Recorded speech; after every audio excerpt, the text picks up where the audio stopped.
So welcome everybody. My name is Miguel Morachimo, and I am a program officer with the Common Voice team. And it is my pleasure to welcome you all to another monthly event in the Mozilla Common Voice Discord server. We're testing out this new space as a place for community engagement, for community communication, and community collaboration. And we're working towards bringing you a roster of events that hopefully can show you the diversity within our community of developers, researchers, and technologists more broadly. And hopefully you'll get inspired, you'll learn new things, you'll make connections through this series of events. I have a couple of housekeeping notes.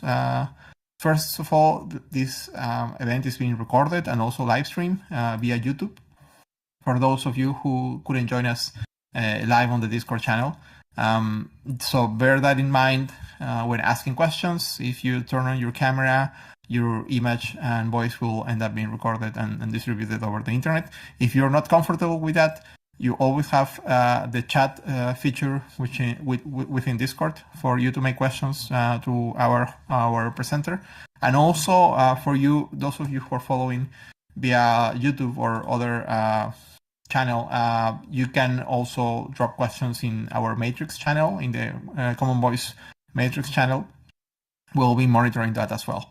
That's the first housekeeping note. And the second one is related actually to participation. And that is that just by being part of the server and also being in this event, you are willing to abide by the community, by the Mozilla community guidelines. This means that we're expecting from you to respect each other, to conduct in a polite way, and we will not tolerate any kind of abuse, harm, or offensive language to our speakers or to one another. These are rules that ground everything that we do here at Mozilla, and it's not only a formality to repeat them every time, but also a reminder that the community is what brings these projects together. So, as I already told you, we're doing these events in an effort to showcase what the community is building, what the community is doing, and that's why I was really excited when I heard that our speaker and the project presenting today was available to come. We're featuring today the Home Assistant project. The Home Assistant project is a free and open source project used for home automation. They've been working for a while, developing software and more lately hardware as well that offers you privacy-focused home assistant solutions. Privacy-focused voice assistant solutions that everybody can develop, hack, and deploy. And they are working on exciting stuff this year, including a hardware device. And to tell us more about it, I have with me today. We have with us today Michael, who is you. Could you tell us about your role in Home Assistant, Mike? Sure. I guess technically I'm a senior voice engineer. I just usually say I'm one of the voice people at Nabu Casa. There's only two of us that are in the team.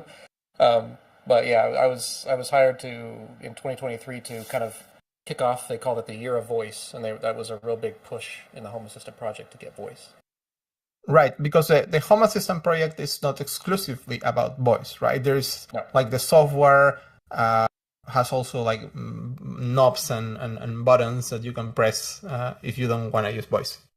Yeah, and for the longest time, people have connected things like Alexa and Google Home and Apple products into it. So I think voice, the push in 2023 for voice was more about like, it's one of the last things that for people who are very focused on privacy and local control, it was kind of one of the last things that people said, well, I can't switch to Home Assistant because of this.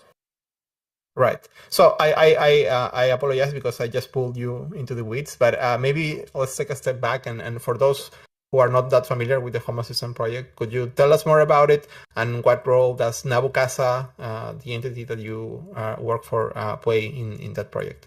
Yeah, sure. So Home Assistant has been around for over a decade now.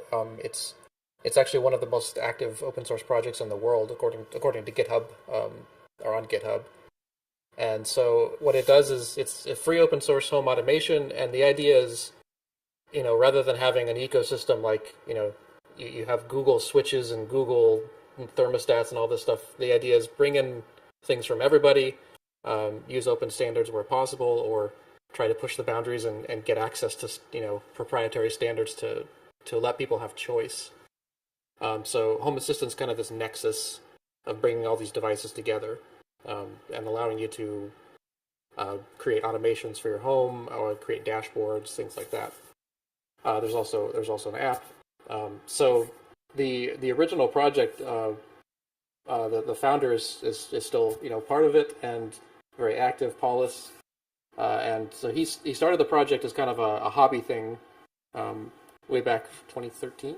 Hopefully I'm getting that right. So originally it was just a hobby project. He was employed elsewhere, and over time it became very popular, and so he and a few other people started a company called Nabukasa. So Nabukasa's goal is to fund the development of Home Assistant, and they do that by mostly selling subscriptions to a service called Home Assistant Cloud. And what this does is, on your phone or other devices, you can get an encrypted tunnel back to your Home Assistant server. I should have mentioned this actually.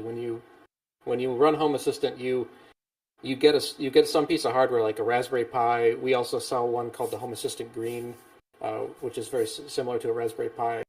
And you have a server sitting in your house that you control, you own, and all your data stays there. And if you subscribe to Home Assistant Cloud, what you get is a tunnel from your phone encrypted back to that. Nabukasa can't, snoop on your data or anything like that. And then you also get access to things like some voice services that we'll talk about in a bit. Okay, so right, and okay. No, I was about to ask you because you mentioned before the call that there's also nowadays the Open Home Foundation. So I'm curious about that entity as well and what role it plays. All right, so Home Assistant started as the hobby project, and then Nabukasa became the company to fund the development. And then over time, it became clear that kind of Home Assistant was part of something much bigger than just one project, right? They had this concept of the open home, and they needed some kind of umbrella to encompass all of these different projects that all focused on the open home. And so they created a foundation, and Paulus actually signed over all the IP rights and everything to this foundation, which is, I believe it's a Swiss foundation. So at this point, there's no longer a way that the Home Assistant or anything could be bought or sold to another, some big player like Google or something like that. It can't. It's always been a self-funded thing. There's no investors. It's not a startup. It's they've described it as it's a small business, and it's funded entirely through subscriptions to Home Assistant Cloud and hardware sales. And so that foundation kind of provides a protection and a promise to people that this is not going to just go away and turn into money in someone's pocket. Yeah, I can see how that's also probably like a good guarantee towards contributors who might not be employed by one of these related entities, but might be seeking to like make a contribution and make sure that whatever contribution they're making can be like the benefits can be reaped by everybody, right? Yep. And you mentioned that you joined a couple of years ago Home Assistant to work, Nabukasa, to work exclusively on voice. Tell us a bit about your background. Are you have you been working in voice AI for a while? No, my background. So I've mostly been in software development early on, and then I got my PhD later in computer science and cognitive science. And then I ended up working for the Air Force Research Lab here in the U.S. for a while, and it was a happenstance that I taught at a Raspberry Pi camp for kids one year, and I decided to do a voice assistant project for fun, and found I really enjoyed the work, and started working on a side project called Raspy. This is a voice toolkit, kind of bringing together open source voice tools.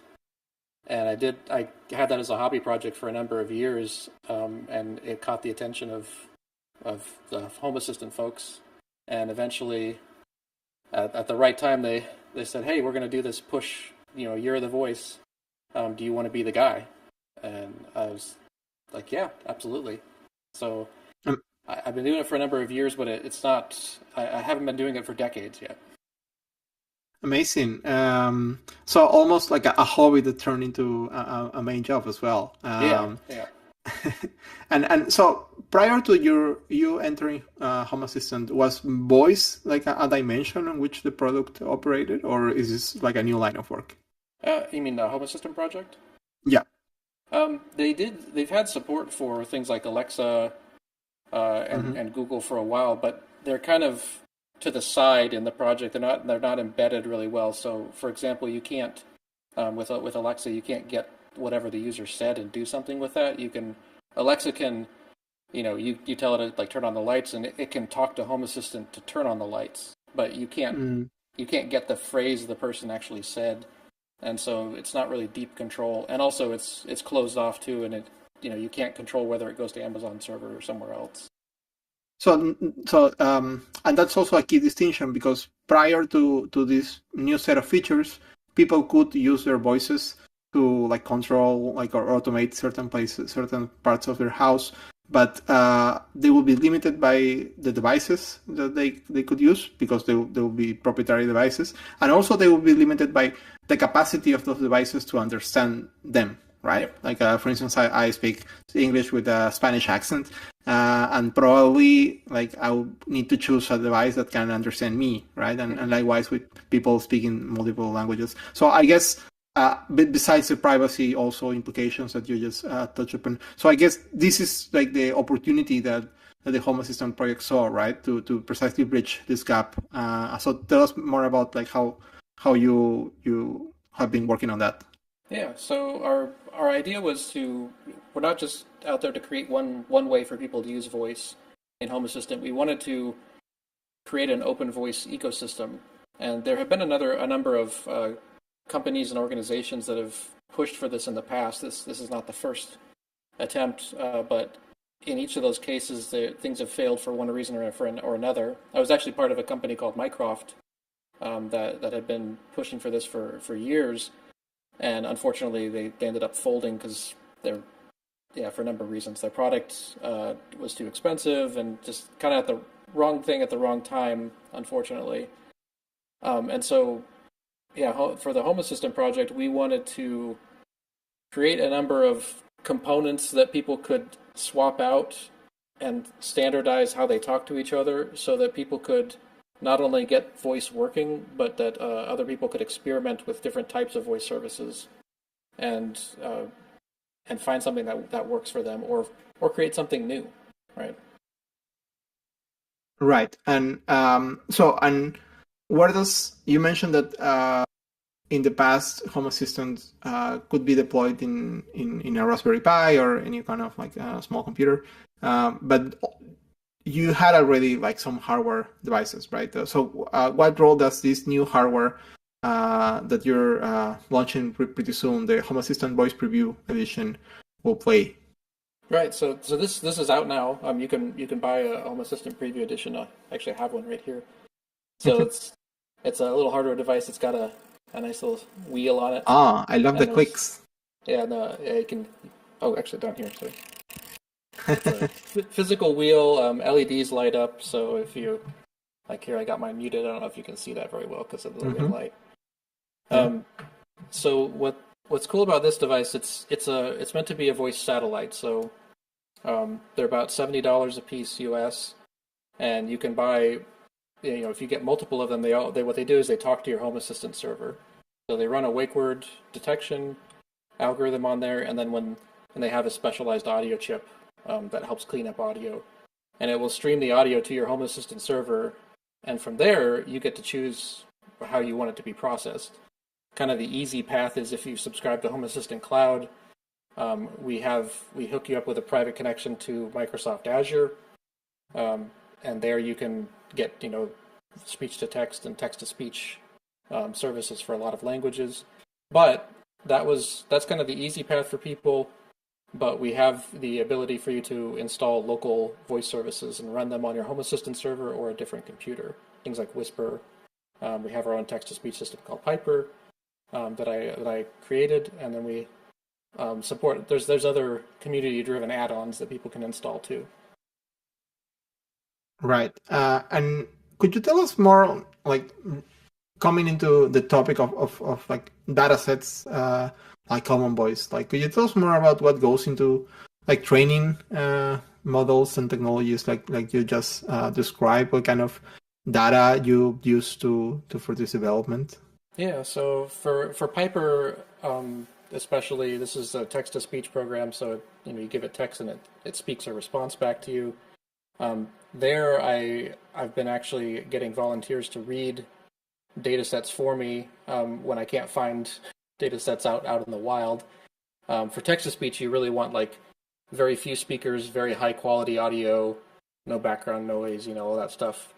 And so it's difficult to find that because for the flip side, where you have speech to text, the computer gets audio and tries to guess what the user said. There you want many speakers, noisy data, multiple environments, multiple microphones, all that stuff, because that's going to be the real world situation, right, where it has to behave in. And Common Voice has been an excellent resource for that. I've trained a number of models off of that. In fact, we just yesterday have announced released a new add-on for Home Assistant for local voice called Speech to Phrase that I created, which has taken pieces from the Raspberry project from years ago and brought them forward. And what this does is it runs on a like a Raspberry Pi 4 or something kind of low end, and instead of doing generic transcription, it does how close what you said matches these phrases that I know. And so it can be thousands of phrases. And so things like, turn on the living room lights, that kind of thing. It automatically trains a model based on what areas and entities you have in Home Assistant, your devices, and then uses this older tech from Raspberry that was trained on Common Voice to do the voice recognition. And for a lot of people, I think that's enough. If you're not talking to a large language model or something with open-ended questions, it does a great job.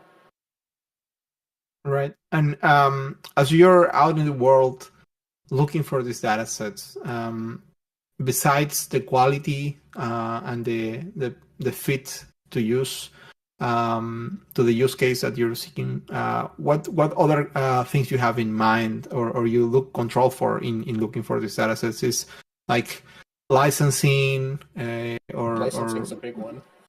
What kind of, so you only exclusively look for like open licenses, like open, like free licenses, or what are you seeking into? Yeah, the models I put out, I want people to be able to use them for whatever purposes. So I'm not going to train on closed data sets, and that's been difficult for languages outside of things like English and German, French, Spanish, typical ones. A lot of places, it costs money to collect data, right? To collect high quality data, especially. But I have found in the last 5 years, even, there have been a lot of projects coming out of universities in various countries that are pushing for language preservation, and so they've done a great job of putting out freely licensed data sets for people to train on. In fact, we've had people do things like there was a person from an Icelandic institute that trained a Piper model for Icelandic, and that data set's available, for future text-to-speech systems. Right, and like we have in our community a lot of people who are actually out recording these data sets. So I'm wondering, from the point of view of you, a user of those data sets, like what kind of needs do you have? What kind of like tips can you provide to them in terms of like, this is what you should be, this is the data that we're seeking and we currently don't have? Like, is there something there? You mentioned that at least for certain cases, the more diverse the better, but I'm wondering if you have more tips for them.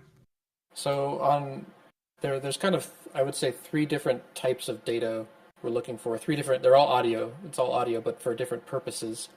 Um, the one is for our wake word training. So we've previously trained wake words on synthetic data generated from text to speech systems, but it doesn't perform as well as real world data. So we have a thing called the Wake Word Collective, where we're collecting real world samples of our wake word, which is OK Nabu, and we'd like to expand that to others. So that's one type of data, and there we just have people record on their phones or whatever, and walk around the room and try to get noisy data. The other type is for speech to text, and there we push people towards common voice and encourage native speakers to get your friends together and record a whole bunch, because we need a certain volume there. It's just about getting as many speakers as possible in as many environments, and native speakers. And then lastly, the text to speech, there what we need is people who have very high quality microphones, quiet environments, and are willing to sit for a couple hours and read. Ideally, this would be in like some kind of studio, right? And for certain languages, Nabu Casa has actually paid for studio time to get these things recorded, and then we put those data sets out in the public domain. So if anybody has the time and is willing to read for a particular language, we'd love to talk to you about that. Nice. Thanks for that, because certainly it I can see how different use cases require different kinds of data sets and ways of this being recorded. This also brings me to another question that I wanted to ask you. In the world of training models, there's usually seems to be these two positions that seem to be irreconcilable. One is we need more data, for sure, and the other one is actually no, we need better methods to train on the data available. So do you have do you feel like this is a clear valid distinction from the point of view of the work that you do, or we need both? I think once you get to a certain threshold with the amount of data, you probably the method may start to become more important. For me, I've found the newer methods need more data, like the deep neural network stuff tends to, you can get over problems in the architecture by just throwing more data at the problem there. What I've been using for things like speech to phrase is the old Caldi speech to text system, and there you can get away with, you still need dozens or sometimes it'd be better to have hundreds, but you can get away with dozens of hours of data. But there I'm focused on running things on small devices, and so the models themselves are smaller, and so I think that kind of influences it. But when you get to huge whisper models, that kind of level, there you need lots more data to train from scratch. But people do fine tune whisper with common voice all the time. And so if you can start from a base, you can use less data too, right? Right. Thanks. So just to have a complete picture of where the project sits at, of course, you mentioned that once people enter the ecosystem, you can basically exchange different layers of it and choose your own models or probably deploy your own things. But out of the box or for the immediate home user, do you have statistics of how many languages are supported? Well, so that's a tricky question. I'll try to explain that a bit. If you looked at somebody using Home Assistant Cloud, let's say they use Microsoft Azure, Mm-hmm. if you count up their support, it's something like 130 languages and dialects, right? But there are three major pieces that go into a voice assistant at the Home Assistant level, besides the wake word. That one, it'd be nice to have more, personalized language-specific wake words, but, we'll put that to the side. So you need speech to text, you need an intent recognition. This is where you take the text that the user said and figure out what to do in Home Assistant. So they said turn on the lights, you need to figure out, okay, which lights? That kind of thing. And then the text to speech is where you speak back the response. So all three of those components need to have language support for it to be considered a full supported language. Yes. And outside of the cloud, it's all over the place. And so, like, if you take Whisper, for example, you can do great things with English, but it's terrible in French. So it's kind of unusable for a lot of other languages. And I wouldn't say that's well supported in for local. Speech to phrase supports French very well, but only for limited, home automation commands. You can't talk to a large language model. So that's the nuance. It's hard to say what does it mean to be supported. It depends on what you want to do with it, right? But like this is a dumb question, but like you just mentioned that for the Home Assistant Cloud, there is a Microsoft Azure layer to it. So you're using like a model from them to like recognize the speech from users. Yeah. So if you select Home Assistant Cloud, what it does is it sends the audio out to Microsoft through the cloud and gets the text back. Right, but it's your model. No. Your speech recognition model is them. Okay. Yeah, it's them.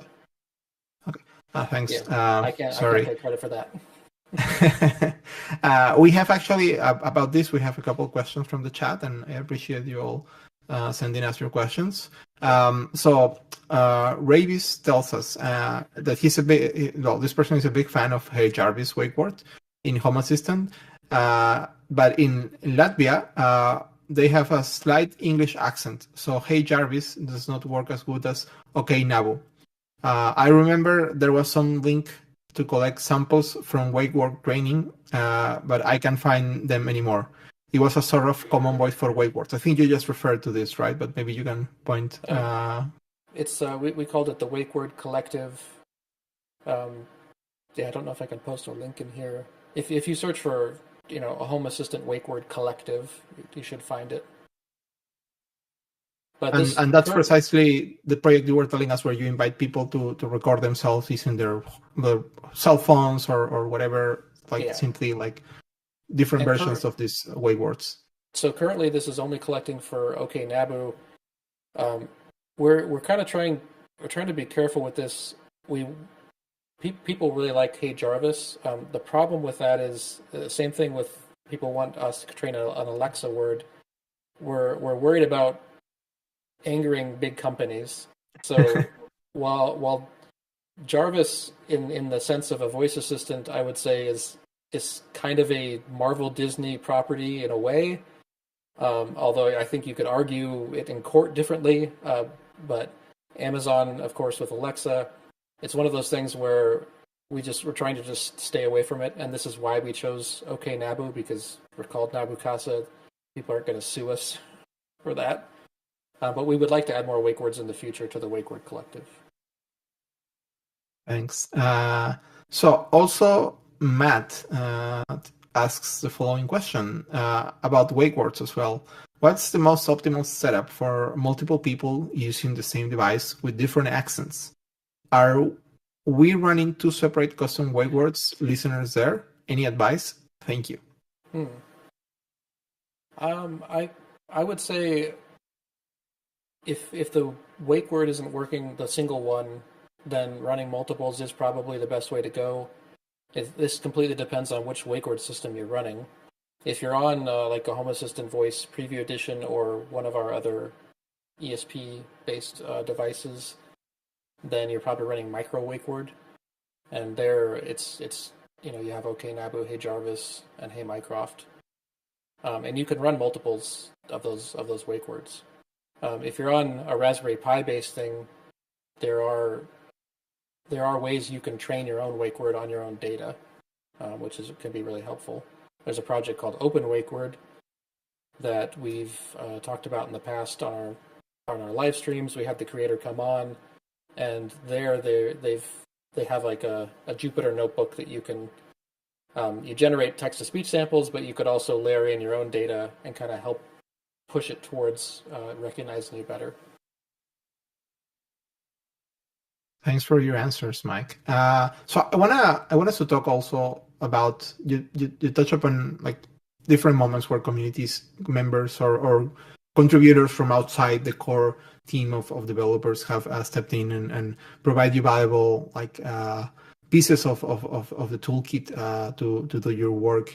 I'd love for you to tell us like how do you see your community like getting involved in this project moving forward? Are there particular aspects that you would like to invite like open source developers or volunteers or contributors to pay attention to at different levels as well? I'd be curious to like not everybody's like a voice AI engineer. Mm-hmm. So like I'll be curious to hear if you think like multiple like fronts where people can collaborate at different skills levels. Yeah, so I mean, I would say as far as our community getting involved, the project itself can't survive without that at all.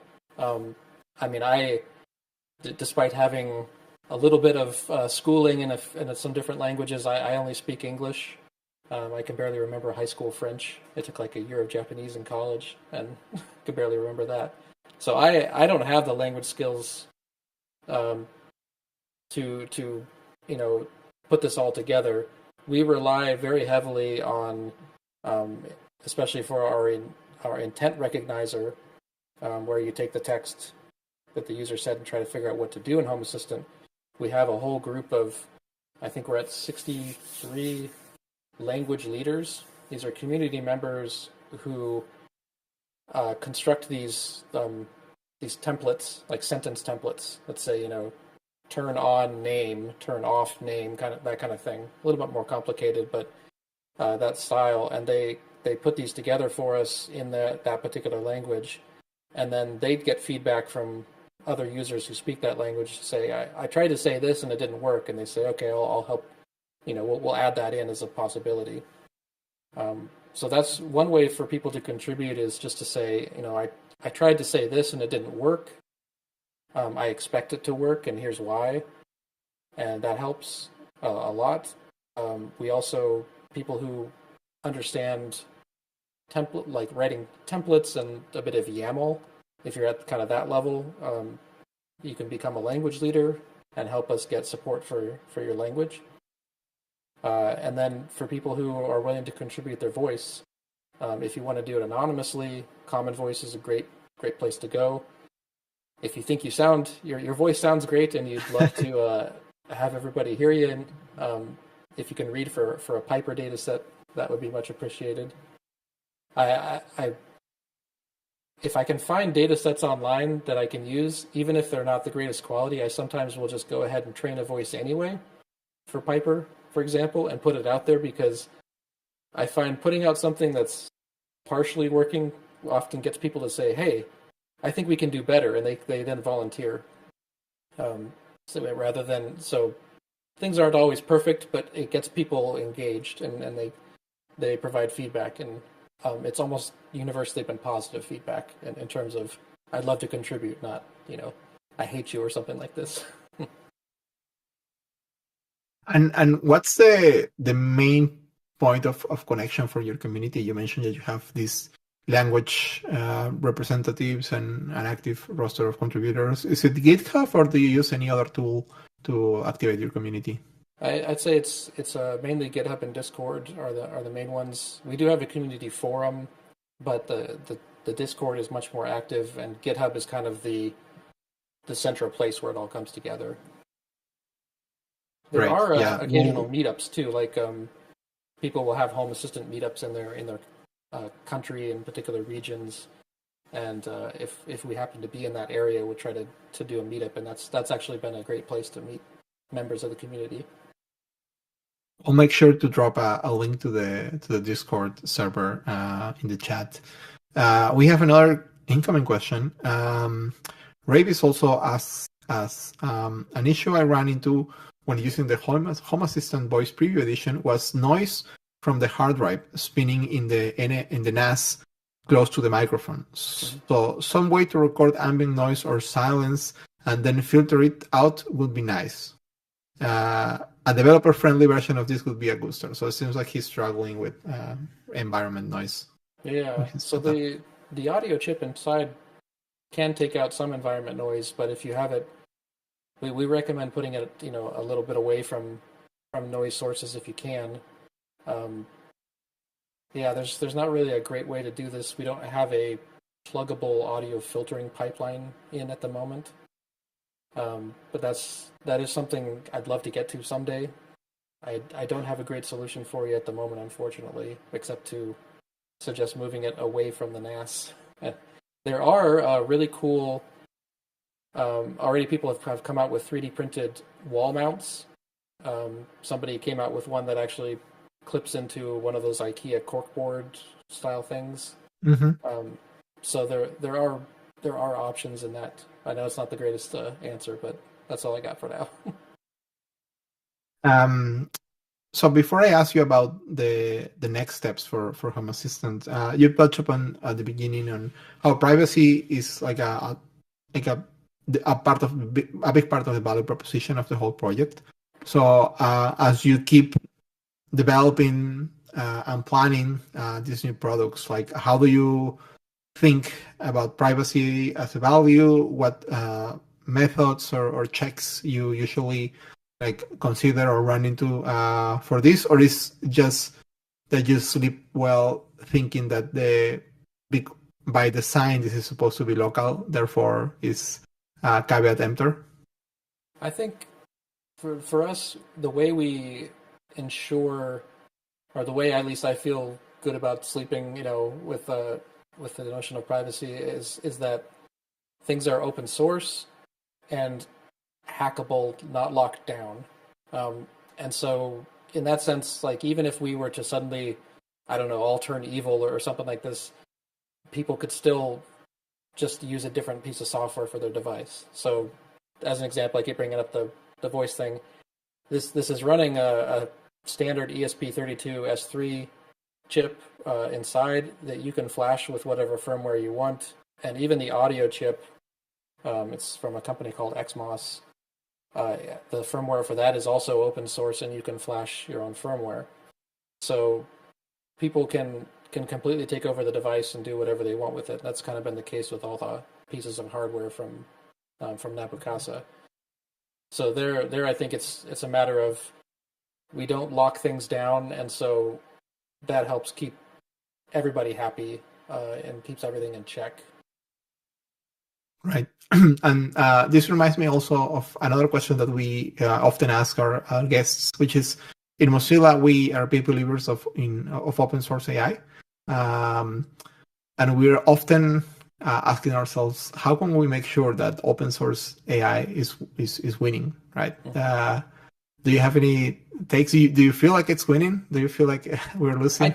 I do. I feel like the only problem is the hardware, right? So, for example, we added support for Olama in Home Assistant a few releases back, and so you can run a version of Llama, Quen, even in DeepSeek now locally, and you can use have it go out to that for answering any questions from your Home Assistant or doing home control even. So we support that. It works well enough. The problem is, I think, to get the kind of speed and to run the large enough model that it's useful for something like home control, you need a multi-$1,000 device. And that's just not feasible for so many people. But I do think in the future, I still want to believe that there will come a time where it makes sense to have a box in your house that does this kind of stuff, local AI. And we've actually talked about this, for the future of Home Assistant, that if you were able to constantly talk to a local AI, do things like take my security cam feed, give it a picture every so many seconds and say, what do you see? Put that in a database. You can start to do a lot more things if you can constantly be talking to some kind of AI versus, and that's something you just can't do with like a cloud, because you're going to blow through your budget or your tokens so quickly, right? If you're asking every 2 seconds, what's in this picture? Mm-hmm. But when you can do that locally, suddenly that opens the door for kinds of automations that are just out of scope for most people who aren't programmers. I had a friend who actually does this with ChatGPT. He's paying for it, but um, he needed some kind of situation where the lights in his garage and entryway came on in a certain way, and he doesn't know how to set up the sensors, but he can just send the picture from the security camera feed to ChatGPT and say, "Is my wife home?" Right? And suddenly it can work. And that kind of being able to do something like that, where you can just in natural language say, "Here's what I would like," I think is kind of the dream and the goal. But I think local AI is the only way that's going to happen realistically. Right. Yeah. And local AI, coincidentally, has been a theme for the latest Mozilla Builders Accelerator that the Mozilla Corporation ran. And I have another comment here from the chat. This person, Costis, told us that he's been working on a project for fine-tuning your own speech-to-text model based on the open source version of Whisper with your own local voice data and trying to make it as developer friendly as possible. There's a simple UI to collect the data and just a single line to train the model. And he's very curious to know if there are other projects like this one and what an integration of such project to Home Assistant could look like. And sounds like someone in the chat is already suggesting a way to integrate this to Home Assistant. But I'm curious if you have any takes. Yeah, so there's a protocol actually called the Wyoming protocol. I've got a shirt. I'm originally from Wyoming, so I named the protocol. It's a fairly simple TCP based protocol, and it's kind of what underlies a lot of the voice pieces. It's how they talk to each other. A little more lightweight than something like HTTP, because it was meant to run on low power devices. Anyway, so we have a Whisper add-on for Home Assistant that and Docker containers and stuff that talk the Wyoming protocol back to Home Assistant and exchange the audio and text and all that. So I would love to get a link to take a look at this, because it would be really cool to add something like this into the add-on itself to be able to collect data from people or make it easy for them to put in their own model. Because ideally, this is what you do, right? You would train it on, like, including the wake word. You would train it on the people who are actually in the home, and it'd get fine tuned to those people. I think Alexa does kind of something like this, right? It can say who's speaking, and you can send your data off to Amazon for them to do whatever. I would love to keep this all local. That's great. That's great to hear, and it's great to hear that this is coming together, and we already so many members of the conversation are getting leads and action ideas. So as we are about to wrap up, would you tell us? So you just mentioned that the Home Assistant preview edition is already out and being delivered to customers. So could you tell us more about what's next for your project this year? Yeah, let's see. I guess on the voice side, there's multiple things happening in Home Assistant all the time, right? So I can't speak to the other stuff, but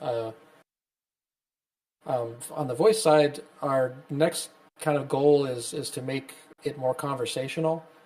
So right now, I would say it's a very traditional transactional style for a voice assistant. You wake it up, you give it a command, it gives you a response, and then you're done, right?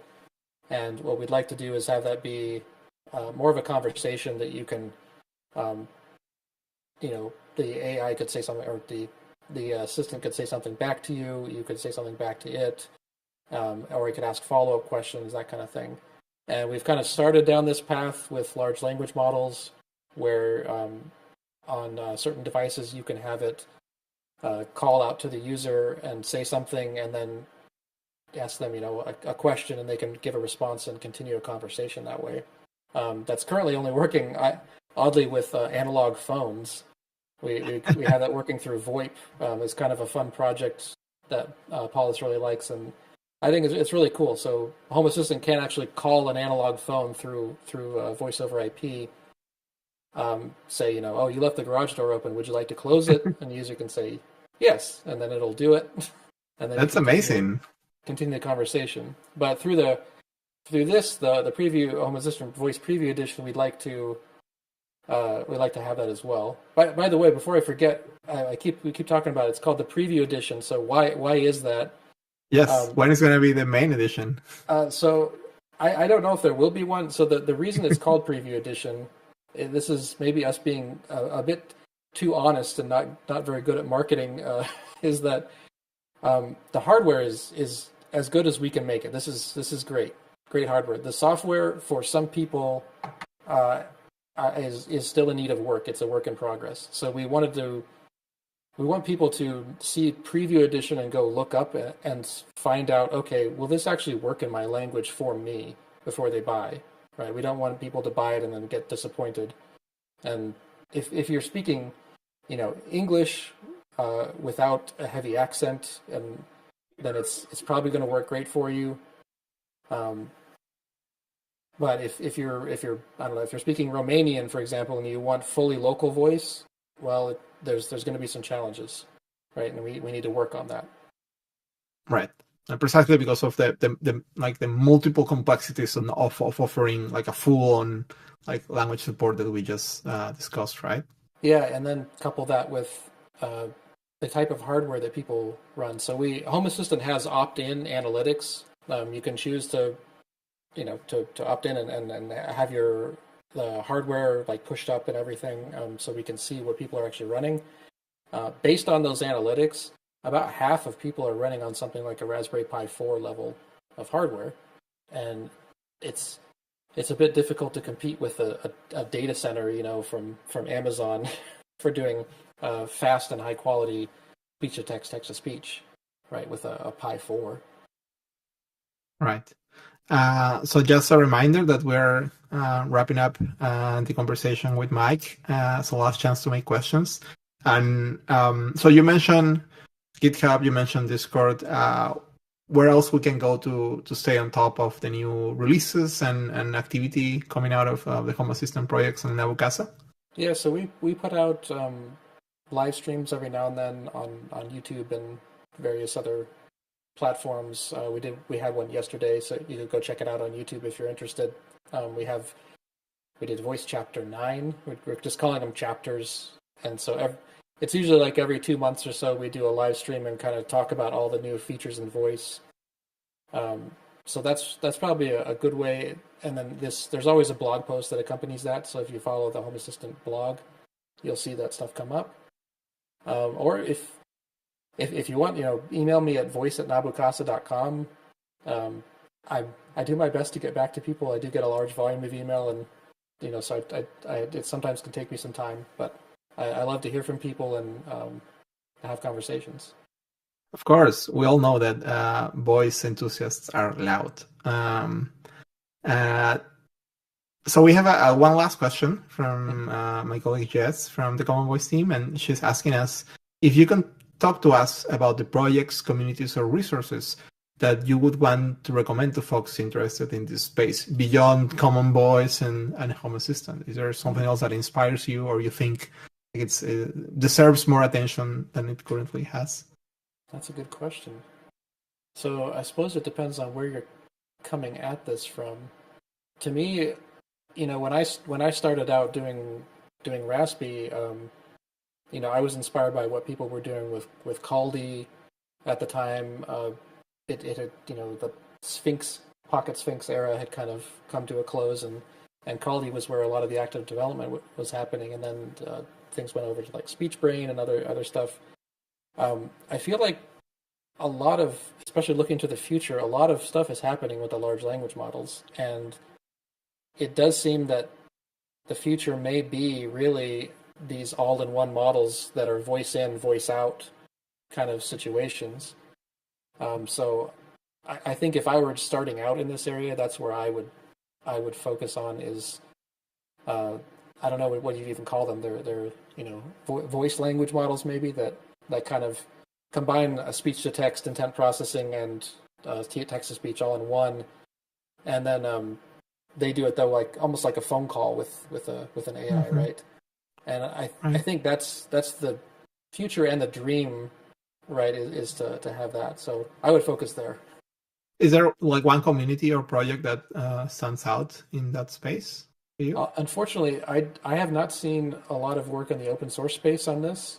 So it's fertile ground, right, for somebody to come forward with that. But a lot of it is happening, like Google and things like that. But I think what we need really is we need models for voice to voice. That's the llama of voice to voice. We need that.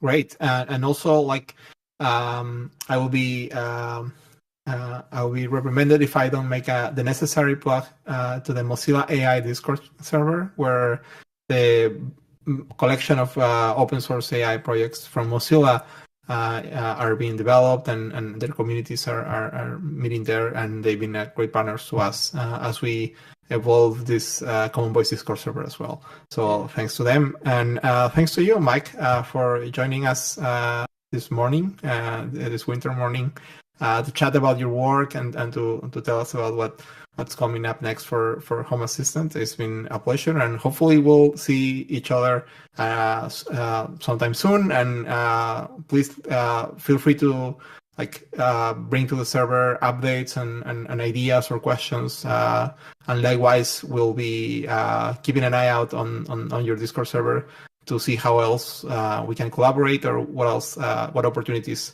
to work together we can find in the future. Yeah, thank you for having me, and people feel free to ping me on Discord or voice@nabocasa.com, and let's keep making cool stuff. Thank you. And to our audience, thanks a lot for joining us. This has been our monthly Discord event. Hopefully we'll be back next month with another guest and another project and another interesting idea around voice, AI, diversity, bias, and common voice. Until then, stay healthy, and see you then.